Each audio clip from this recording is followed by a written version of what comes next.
శ్రీ ఆదిశంకరాచార్యుల వారికి అమ్మవారు సాక్షాత్కరించిన స్థానం ఇది అని పురాతన కథనం.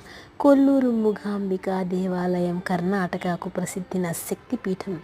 ఈ పవిత్ర స్థలంలో ఆదిశంకరాచార్యుల వారు అమ్మవారిని ప్రత్యక్షంగా దర్శించిన ప్రదేశం. కొల్లూరు సమీపంలోని కోడలుగు అనే ప్రదేశంలో శంకరాచార్యులు తపస్సు చేస్తున్నప్పుడు అమ్మవారు ప్రత్యక్షమయ్యారు. ఆపై దేవి శాశ్వతంగా ఇక్కడే స్థిరపడి భక్తులను కటాక్షించాలని శ్రీ శంకరాచార్యుల వారి కోరిక మేర అమ్మవారు ఇక్కడే స్థిరపడ్డారని, ఇది శక్తిపీఠాల్లో ఒకటిగా నిలబడిందని పురాణ ప్రతీతి.